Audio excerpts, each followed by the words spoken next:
Hi! Kumusta kayo mga kababayan? Kumusta po ang inyong kalagayan? Sana po ay nasa mabuting sitwasyon kayo sa angmang panig ng mundo, sa angmang bahagi ng Pilipinas. Kasama nyo na naman po ngayon si Ka Eric sa ating video talakayan at video analysis. Pag-uusapan natin mga kababayan, itong medyo nakalimutan na at hindi na masyadong napapansin ng taong bayan at hindi na nabibigyan ng pagmamatyag itong almost 500 billion pesos na Maharlika Diskarte Fund ni Martin Romualdez at ni Marcos. Ang atensyon ng buong sambayan ng Pilipino ay nakafocus na dito sa more than 1 trillion pesos na flood control project na halos ang 70% ay ninakaw, dinurobo, dinambong at ang iba ay kinurakot din sa pamamagitan ng substandard projects o kaya ghost projects talaga. Nag-deliver ng pera pero walang proyektong nangyari at ginamit lamang ang pangalan na flood control projects. Kaya nga tinatawag ito na crime of the century. At ito ay nangyari under the administration ng itinuturong pinakapunong arkitekto nito ay si Marcos at si Romualdez mismo. Dinisenyo ito nila Romualdez na magkaroon ng mga unprogrammed items or unprogrammed appropriations by the hundreds of billions at doon itatago itong mga dinambong, dinurubo na mga kinurakot na proyekto at ang nagpapupundo niyan ay si Marcos mismo at nagpapa-implement. Sapagkat ang unprogrammed appropriations po nanggagaling yan sa mga inuutang ng gobyerno para punduhan mo, mga bagong buwis doon mo ilalagay, and then mga savings ng government agencies na doon mo pinapapunta dahil tinatawag nga ito na unprogrammed appropriations. So doon po nanggagaling ito ang karamihan po ng mga flood control projects. For example, noong 2023 at 2024 na taon ay nagpatupad at ipina-implement ni Marcos ang more than 4,000 flood control projects. Pinunduhan ito ng unprogrammed appropriations at ang nagpalabas ng pundo mismo, DBM, upon the final approval ni Marcos. And we're talking about mga 250 to almost 300 billion pesos ang pinundo dito. At halos hindi po ito napakinabangan ng taong bayan. Ngayon, dahil sa tinatawag na bigat at sakop at saklaw ng naturang iskandalo ng pandarambong at pangungurakot sa kaban ng bayan, itong mga flood control projects ay na-focus dito ang atensyon ng mga mamamayan. Subalit ngayon, may lumabas na mga 2 o 3 online news na ang nakita ko at ang isa dyan ay galing po sa Sarawak News Investigative Report na nakabase ito sa Malaysia pero isang online source din ito ng investigative reports at ito ay inilabas sa Billionario News Online sa Pilipinas. Ano po itong ulat ng Sarawak News tungkol sa Maharlika Diskarte Fund, no?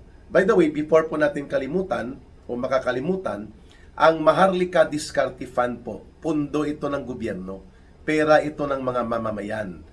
Tinipon ito ni Marcos at ito ay dahil sa panukalang batas na naging pet project nila ni Martin Romualdez. Ipinasa nila ito, inilusot nila ito ng para bagang skyrocket speed, no? Napakabilis. At naging batas ang Maharlika Investment Act. At dito, dahil nga naging batas ito at naging maniobra ni Marcos at Romualdez, 2022 pa, at na-implement daw nila ito 2023 pero hanggang ngayon wala nang report na natatanggap, mga 500 billion pesos po ang inilagak na pundo dito. Out of the 500 billion na yan na pundo, 50 billion pesos po nanggaling yan sa pundo ng Land Bank na dapat ay hindi yan ginalaw according to International Monetary Fund Review, IMF, sapagkat ang purpose ng pundo na yan ay para palaguin at palakasin ang sektor ng agrikultura at mga mahihirap at pobreng magsasaka, mga manggagawang bukid at mga magbubukid at mga sektor ng agrikulturang nangangailangan ng tulong para mapaunlad ang produksyon at ang ating sistema ng agrikultura. Kaya nga ang Land Bank of the Philippines dapat hindi yan kinuhanan ng 50 billion pesos para isama sa paglalagak ng pondo na napakadelikado, sapagkat yan nga ang nangyari sa Malaysia. Mahigit almost $2 billion na pondo nila nawala at kinurakot lang dahil dito sa design ng 1MDB nila na Malaysia Wealth Fund, no? At ang taong involved diyan sa sindikato na yan ay ina-allege, itinuturo na nandito sa Pilipinas at kasakasama daw nila Martin Romualdez at ng mga taga Maharlika Diskarte Fund na mga technical team. Okay, so puntahan natin yan, ano? Maliban po sa 50 billion pesos na galing sa Land Bank, 75 billion pesos galing naman sa Development Bank of the Philippines. So 125 na.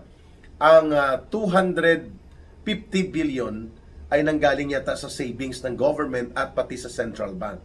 Umabot lahat ito ng kulang-kulang or almost 500 billion pesos.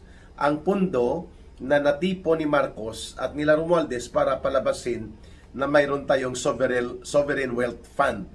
Pag sinabi pong sovereign wealth fund, yan po ay nanggaling sa surplus o nanggaling yan sa savings at malaking kinita ng gobyerno, kaya kailangan mong i-reinvest para magkaroon ng buhay ang pundo na nanggaling sa savings and investment and revenue na malaki. Pero tayo ay nangungutang taon-taon, hindi bababa sa 1.4 trillion pesos ang inuutang ng gobyerno ni Marcos in the last 3 years, every year. 1.4 trillion pesos yan. Ngayon, nangungutang ka at kulang ka sa pondo dahil nga grabe ang korupsyon, hindi mo rin pinipigilan sapagkat nakikinabang ka, and then you will have to turn over the savings ng mga mahalagang banking and financial institutions na dapat para sa pag-unlad at pagpapalakas ng batayang pang-ekonomiyang sektor, at dapat yan ay inaalagaan, hindi para ilagay sa napaka-risky na mga investment na walang patutunguhang kasiguruhang maibabalik pa at mapagkakakitaan ng gobyerno. Gagayan din po ng nangyayari ngayon sa GSIS na 8.8 billion pesos ang kanilang exposure sa mga investments na walang malinaw na pagbabalik ng pondo at pagbabalik ng kita.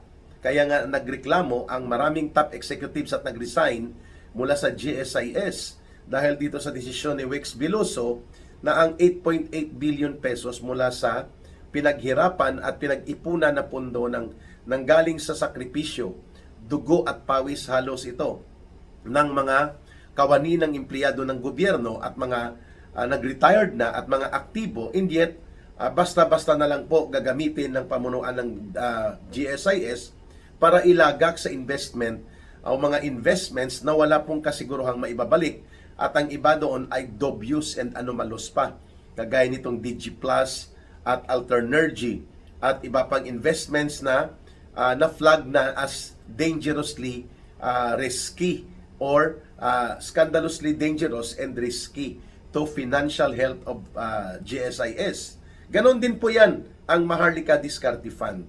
Almost or halos 500 billion pesos ng pundo na tinipo ni Marcos at nila Romualdez, inilagak nila kunwari as sovereign wealth fund, bagamat wala tayong surplus wealth, wala tayong surplus na kinita, revenue man o kaya panibagong savings na para magkaroon tayo ng tinatawag na wealth fund o sovereign wealth.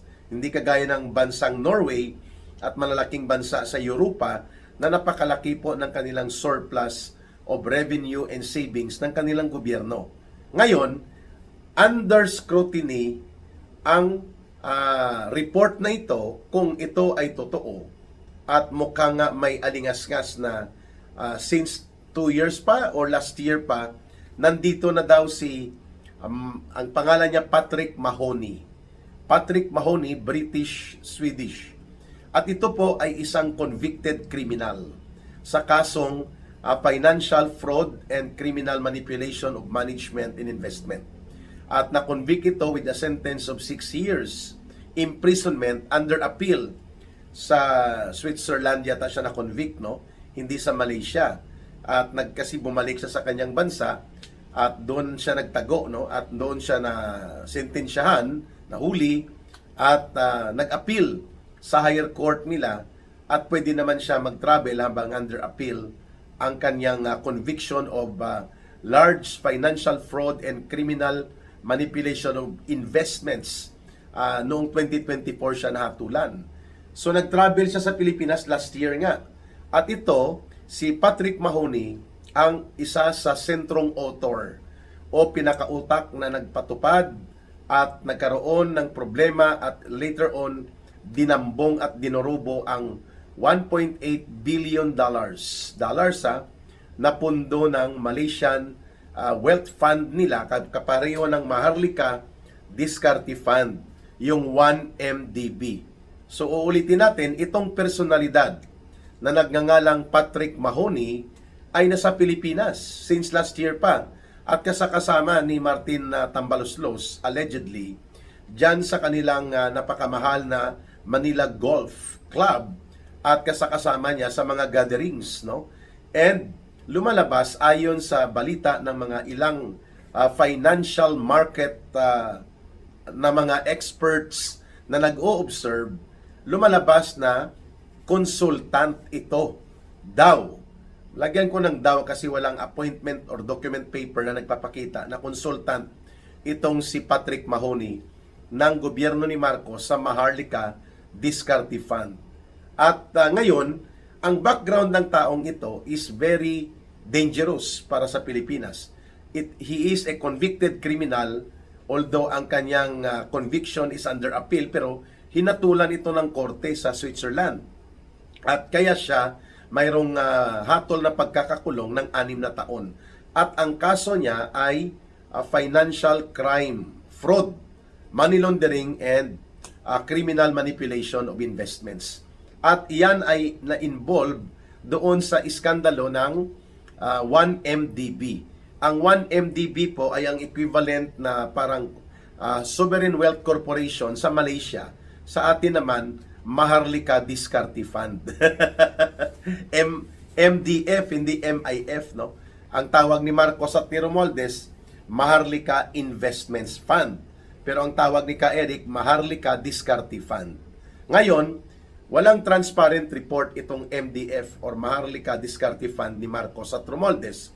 Walang update, walang opisina, at walang report regular kung saan napunta, ano ang pinagkagamitan, anong status, at maibabalik ba ito sa mga institusyon na kinuhanan nila, like Land Bank of the Philippines, 50 billion pesos, sa Development Bank of the Philippines ay 75 billion pesos, at ilan pang mga agencies of government. Tinatanong nga kung nakapagkuha din sa SSS saka sa GSIS because there are no transparent reports. Ano po ang pinagkakuhanan nito? Basta diniklara na lang na around 500 billion pesos na ang available for Maharlika Diskarte Fund para daw i-invest para magkaroon ng returns at lalo pang lumago ang ekonomiya. 3 taon na halos, mga kababayan, walang ulat, walang balita, walang report, at wala namang nakikitang matino at matuwid na pinuntahan at pinagkagamitan at hindi na nga alam kung may laman pa ito ang Maharlika Diskarte Fund. Ngayon, sumambulat itong online report na kineri o binitbit ng online Billionaire News. Galing po sa Sarawak Investigative Online Journalist Group. At ito ay nakabase sa Malaysia at interesado silang itrack o sundan ang galaw nitong tao na si Patrick Mahoney. At muntika na maging mahorny, ano? Horny talaga. Itong si Patrick Mahoney ay convicted na doon sa kaso niya of financial fraud and criminal manipulation of investments dahil naging isa ito sa mga pinuno ng sinindikato na operation ng 1MDB, which is equivalent nga, sabi ko, sa Maharlika Diskarte Fund ni Marcos, yung 1MDB sa Malaysia. At ang nawalang pundo sa mamamayan ng Malaysia ay 1.8 billion dollars. So kung i-multiply mo yan equivalent sa Pilipinas, mahigit kumula nga ay papatok din sa mga 600 billion pesos ang equivalent ng nawalang pundo ng or 700 billion pesos ang nawalang pondo equivalent doon sa pera ng mga mamamayan ng Malaysia. Ngayon, tudo tanggi ang Maharlika Diskarte Fund na pamunuan at itong si Martin Tambaluslos. Hindi daw niya kasama. Hindi daw sila nagsasama sa Manila Golf. Hindi daw sila nagkakaroon ng special dinner and wine sa The Cork, dyan sa BGC, sa Bonifacio Global City. Yung The Cork, notorious yan. Napuntahan ko na po yan noong eleksyon ng 2022 at dyan ko na-meet sina Lisa Araneta, sina Bongbong Marcos Jr. at ang grupo nila sa eleksyon, after ng meeting noon sa bahay ni Inigo Subel sa mga special operations laban kay Leni Robredo. Noong panahon na yon na nagkakaroon pa ng tactical na alliance sa kanya ang Duterte Political Group. So yung The Cork na yan, dyan din po na-involved itong mga bigayan ng pera, ang notorious na personalidad na itinuro, itong si Maynard Ngo. At barkada din ito nila Romualdez, barkada din ito ng ilang mga senador, including si Senator Chis Escudero, at barkada ito ng notorious na criminal operator ng DPWH na si Yusek Bernardo. Ngayon, dyan din pala nakikita itong si Patrick Mahuni at sila Romualdez na nagkakaroon ng dinner and wine at itinatanggi ngayon ni Martin Tambaluslos. At ngayon, may palabas pa siya na very damaging and very dangerous. Ang intriga na ito na lumabas na sa mga online na mga news outfit kagaya ng Sarawak Investigative News at itong Bilyonaryo News Online sa Pilipinas. Todo tanggi sila, pero ang circumstances ng mga ipinapakita ay mukhang may katotohanan itong balita. Tinumbok pa ang lugar na Alpha Land or Alpha Suites. Dito lang yan na malapit sa Bonifacio Global, mga 15 minutes away lang yan sa BGC, ang Alpha Land, Alpha Suites. At napuntahan ko rin ang lugar na ito. Ito rin ang mga meeting place sa eleksyon noon na mga tao na ginagamit nila Romualdez para sa special ops laban kay Leni Robredo. Kaya mukhang may katotohanan nga ang balita na inilabas nito ng Sarawak News at inilabas na rin po ngayon ng Bilyonaryo News Online. Pwede niyong i-type Bilyonaryo News Online, Patrick Mahuni, Maharlika Diskarte Fund. Lalabas po ang balita. Nakakatakot po ito sapagkat under the Marcos Romualdez na panggobyerno nila, parang sindikato na nga ang nagaganap ngayon. At hindi natin maitatanggi na mayroong pangamba na pwedeng nawawala, hindi na makita at hindi na mababawi ang 500 billion pesos Maharlika Diskarte Fund. Sapagkat una, walang accountability and transparency ang operations nito. Walang clear oversight sino nagsusupervise nito. Si Marcos, si Romualdez, Central Bank, at saan sila nagre-report? Walang ganon, Sino ang nag-o-audit sa kanila? Commission on Audit? Dahil dyan, public fund yan na ginagamit bilang investments papunta sa mga pribadong negosyo at malalaking negosyo ang target nila. Subalit kung ganito po ang lumalabas na ulat na ang involved ay itong si Patrick Mahuni, either formal or informal, na nagiging kasabwat na ngayon ni Romualdez at ng mga taga Maharlika Diskarte Fund, dapat lang mabahala ang mamamayang Pilipino. Hindi lamang tayo dapat mag-focus at mag-concentrate ng ating paniningil at ng ating pagbubunyag at ng ating paghahabol na mapanagot sila Marcos at Romualdez at mga alipores nila na naging kasabwat nila sa malawakang pangdarambong ng mahigit 1 trillion pesos sa flood control projects. Subalit, malaking bagay din po ito na mabantayan natin at mapigilan na gawing sindikato at kurakuti ng tulotodo ang 500 billion pesos sa Maharlika Diskarte Fund. Uulitin ni Ka Eric, walang audit report ito. It is not clear kung ito ay under audit report and supervision ng Commission on Audit every 6 months, twice a year, or every semester, every quarter. Walang opisina kung saan mo ito puntahan, kung saan mo ito makikita, at walang posted online na mga operational and transactions nila para magkaroon ng scrutiny ang taong bayan at ang iba pang mga economic and financial experts to monitor and to check kung tama ang direksyon at tama ang pinaggagawa nito ng Maharlika Diskarte Fund Manager Group or Managers Management Team. Wala. Hindi rin alam kung nagre-report ito kay Marcos, nagre-report kay Romualdez, o ano ang supervisory agency of government na nagkakaroon ng coverage of authority and supervision over the Maharlika Diskarte Fund. We assume only na ito ay under sa Office of the President at ito ay supervised ng Office of the President, pero walang update at balita po hinggil dyan. At lalo na ngayon na ang naging hakbang lamang ni Romualdez at ng pamunuan ng Maharlika Diskarte Fund ay denial. Sabi nila hindi totoo yan, malicious yan, damaging yan. Eh bakit nagkaroon ng ganitong report kung walang pinagbatayan ang ulat? Ibig ba sabihin nag-imbento lang ang Sarawak News Investigative Media Group sa Malaysia? Nag-imbento lang ang Bilyonaryo Online para sila ay gumawa ng kwento na nasa Alpha Land, Alpha Suites itong si Patrick Mahoney, at last year pa umiikot na ito kasama si Martin Romualdez sa mga wine and dine ng mga venue nila like ang The Cork sa BGC. Nakikita sila palaging magkasama sa Manila Golf, dyan sa pinakamahal na golf club, no? Ang stocks value niyan, pag bumili ka ng stocks, nasa 81 million pesos per stock. Wow! 81 million pesos per stock ang Manila Golf, no? At si Martin Romualdez ang chairman diyan at president and chairman or chairman ng Manila Golf.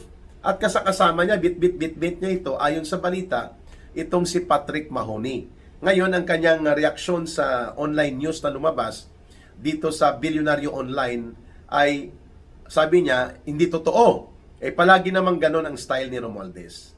Na hindi totoo na si Saldico ay kumukuha ng otoridad sa kanya para magkaroon ng malawakang pandarambong by the hundreds of billions of pesos.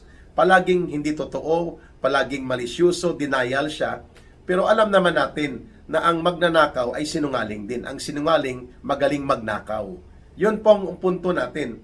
Kaya walang naniniwala sa magpinsan na ito Matter of time na lang ito ang talaga na lang na sumusuporta dito sa kanila. Kung bakit hindi pa ito napapalaya sa poder dahil nandyan pa sa likod nila ang AFP at PNP. Pero pag wala na ang AFP at PNP, madali na pong palayasin yan si Marcos at si Romualdez. Ang magpinsan na ito, puro kasindikatuhan ang ginagawa. Kaya wag po nating kaligtaan, dapat inahanap ito kaagad ng Bureau of Immigration and Deportation. Ipalabas ang record at travel history at travel records ni Patrick Mahoney at saan ito siya ngayon. Kasi criminal convict ito sa Switzerland. At sabi nga natin, bagamat may hatol ito na pagkakakulong ng 6 na taon, ay inallow siya, pinayagan siya mag-travel at na-employ pa yata dito sa Pilipinas sapagkat under appeal pa ang kaso, ang kanyang conviction. Ganon po ang liberal kaayo yung doon sa Switzerland. Kasi kung sa Malaysia ito nahuli, ay malamang bibitayin po ito ng Malaysian government kasi may death sentence po or may death penalty sa Malaysia. Okay. So ngayon, ang ating gagawin dito mga kababayan ay ibunyag ng tuloy-tuloy ito. Bagamat nagdi-deny ngayon ang Maharlika Diskarte Fund na pamunuan at si Martin Tambaluslos, hindi tayo papayag na dinaya lang. Okay na. Kailangan pong ipanawagan din natin sa Malacanang, ano na ito ngayon ang status ng Maharlika Diskarte Fund.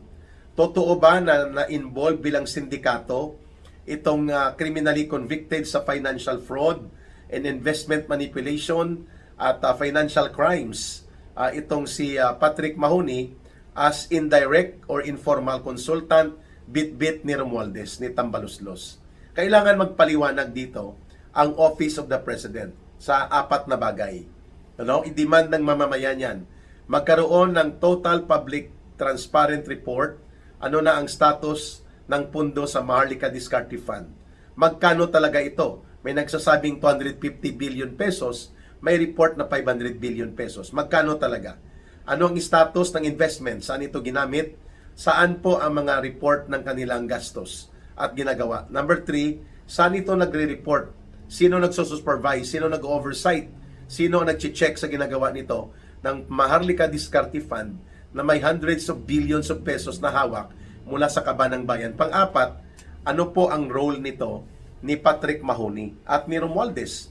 Bakit siya, kasama niya si Patrick Mahoney na na-involve doon sa nag-collapse at ginawang sindikato at naging kurakot na pugad ang 1MDB company or Maharlika type na investment ng Malaysia, at itong kriminal na nahatulan sa kasong criminal and investment financial manipulation and fraud ay kasama ni Romualdez. At itinuturo ng mga balita na sila ay nag-uusap tungkol sa Maharlika Diskarte Fund.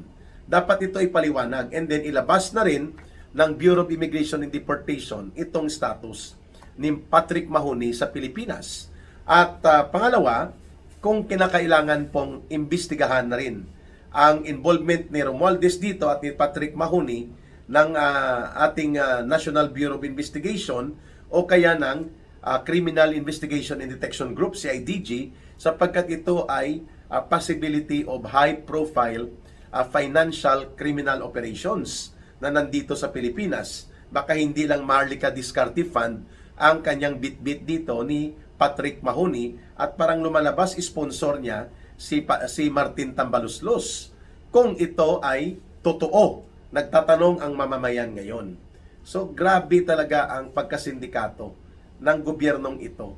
Hindi mo maubos maisip paano nila maaatim ang ganitong uri ng pagiging makapal ang mukha, garapal at talagang walang pakundangan sa batas at katarungan at walang pakundangan kung ano man ang magiging epekto sa taong bayan basta masunod lang ang kanilang pagkagahaman. No? Tinatawag na nga ito ni Attorney Bing Guanzo, no, dating commissioner ng COMELEC, na mga animal. Mga animal, no, mga hayop na walang damdamin. Mabuti pa yung mga trained na hayop na papakinabangan mo like mga aso, yung mga pet, no? Pero itong mga hayop na uri kagaya ni Romualdez, ni Marcos, nako, ito yung pinakamasamang hayop sa balat ng Pilipinas. Terrible. So, wag po nating tantanan ito, babalik-balikan natin. We are calling on the Bureau of Immigration and Deportation, the Department of Justice, to come out with a report on the status of the person, Patrick Mahoney, a convicted criminal from Switzerland, pumasok sa Pilipinas. Ang kaso nito, siya ang operator at chief architect ng pandurubo at pagwasak at pangungurakot sa pondo ng mga $1.8 billion mula sa parang Maharlika Fund din o Maharlika Diskarte Fund na tinatawag na 1MDB sa Malaysia.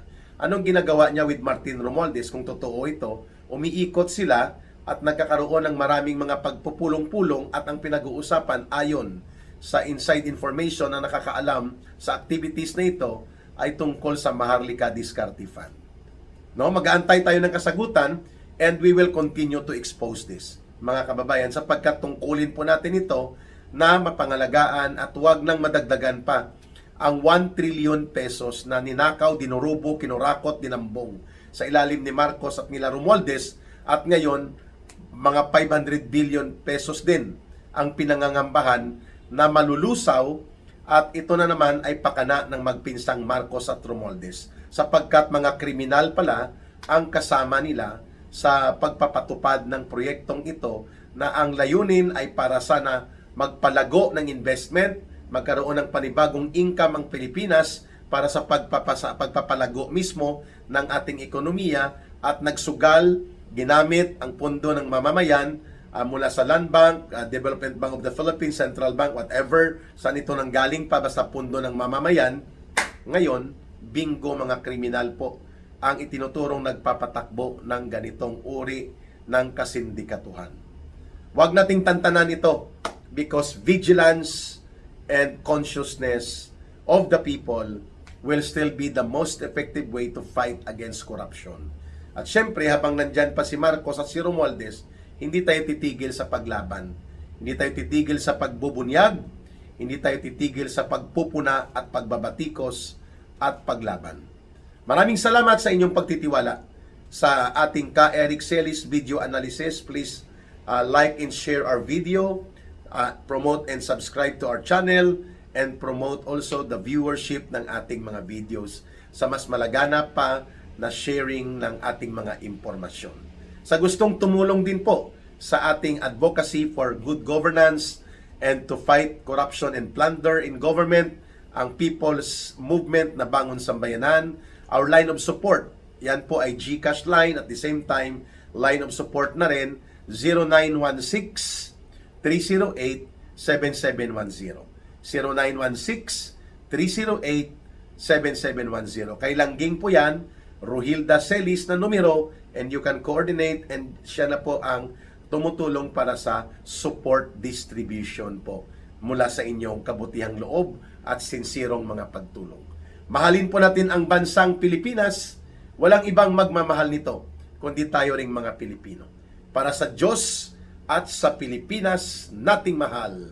Mabuhay ang sambayanang Pilipino. May God bless everyone, and may Allah will be with those who are Muslim brothers and sisters. Bye for now. Magbabalik ulit ang ating isa pang episode na naman ng video analysis and video talakayan with Ka Eric. Maraming salamat muli.